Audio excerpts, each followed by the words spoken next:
हमारे चैनल को सब्सक्राइब करें और बेल आइकन दबाएं। मैया के छोटी मंदिरवानी हुरे गोरे कोना कला गमहे। मैया के छोटी मंदिरवानी हुरे गोरे कोना कला गमहे। गंगा निकट सा माटी कोरी लाए में, गंगा निकट सा माटी कोरी लाए में।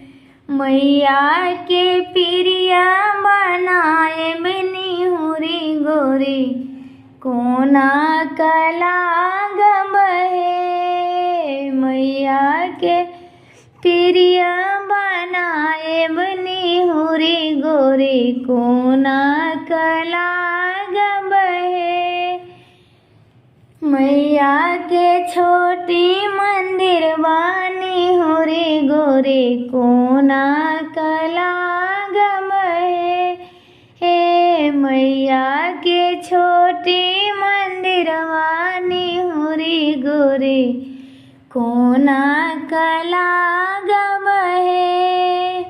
सरजुग किनार सा जल भरी लाएम, सरजुग किनार सा जल भरी लाएम।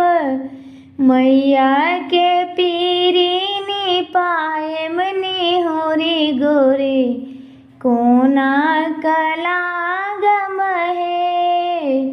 मैया के पीरी पाए मनी हुरी गोरे कोना कला गमहे।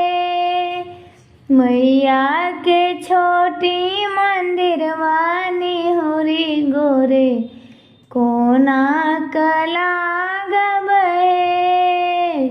मैया के छोटी मंदिर वानी हुरी गोरे कोना कला गमहे। मालिन फुलबारी सा फूल लोरी लाएब, मालिन फुलबारी सा फूल लोरी लाएब। मैया के पीरी सजाए मने होरे गोरे कोना कला गमहे। हे मैया के प्रिया सजाए मने होरे गोरे कोना कला गमहे।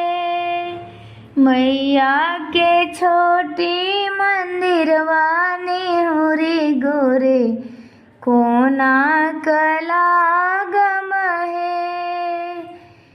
मैया के छोटी मंदिर वानी हुरी गोरे कोना कला गमहे।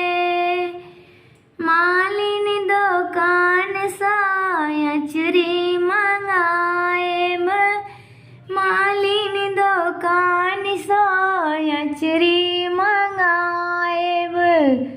मैया के अचरी पहराए बनी हुरी गोरी कोना कला गमहे। मैया के अचरी पहराए बनई हुरी गोरी कोना कला गमहे।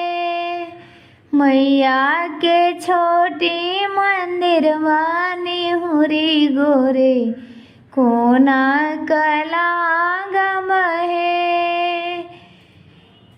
बनिया दुकान सा लड्डू मंगाए, हलवाई दुकान सा लड्डू मंगाए। मैया के भोग लगाए मनी हुरे गोरे लागब कोना काहे। मैया के भोग लगाए बनी हुरी गोरे लागब कोना काहे। मैया के छोटी मंदिर बानी हुरी गोरे कोना कला गम है। मैया के छोटी मंदिर बानी हुरी गोरे कोना कला गम है। For more updates, subscribe to our channel, click the show links and enjoy watching the videos.